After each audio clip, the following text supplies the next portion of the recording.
We will be able to control our own borders. The truth is, we can't properly control immigration unless we leave the EU. We will once again have an enormously greater control over our borders. You have an Australian-style points-based system, but post-Brexit, post-June the 23rd, that option will be on the table. You don't need free movement of people to have free trade and friendly cooperation.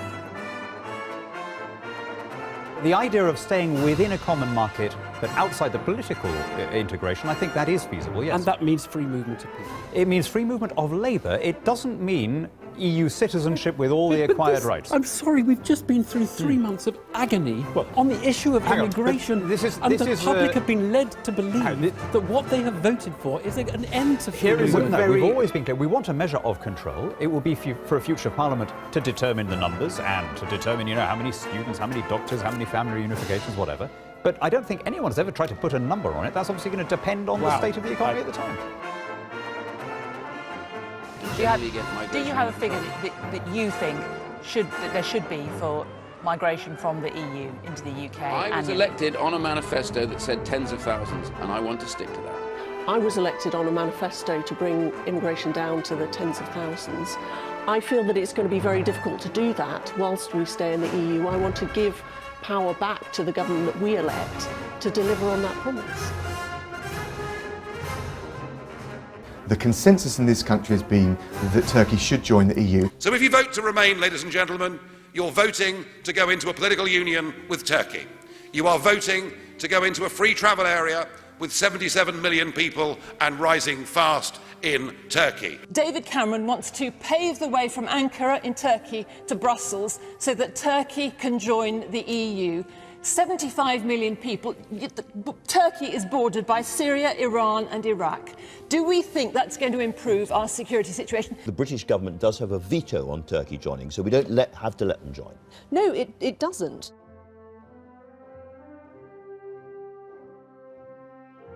We have a veto, every country has a veto, and let's be clear, as Boris himself said, Turkey joining the EU is not remotely on the cards. At the current rate of progress, it would be decades, literally decades, before this even had a prospect of happening, and even at that stage, we would be able to say no. Can you imagine Cyprus not vetoing this?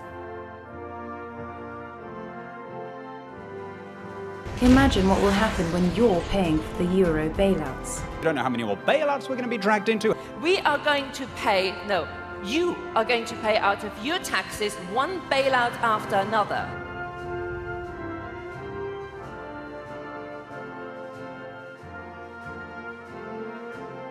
If we vote to leave, we can take control of our trade negotiations and seal those deals more quickly. And if we burst out of the shackles of Brussels, we would be able to begin immediately with those long neglected free trade opportunities. Maybe some point down the line there might be a UK-US trade agreement, but it's not going to happen anytime soon because our focus is in negotiating with a big bloc, the European Union.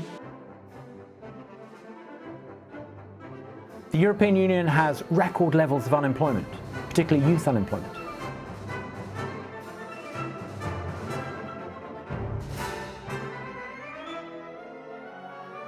If we vote to leave, then I think that the Union will be stronger. Firstly, I think when we vote to leave, I think a majority of people in Scotland will also vote to leave as well.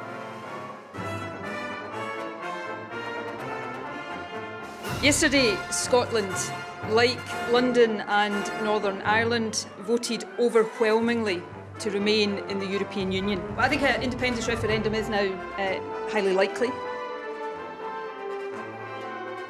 At the moment, if we stay in the EU, we hand over something like £350 million every week. We'll be £350 million a week better off because we'll have money that we can spend on our priorities, not on Brussels' priorities. £350 million a week go to Brussels. And I think we ought to decide ourselves how we spend that money. And I would suggest we spend it on the NHS. You can help it. Every week we send £350 million to Brussels.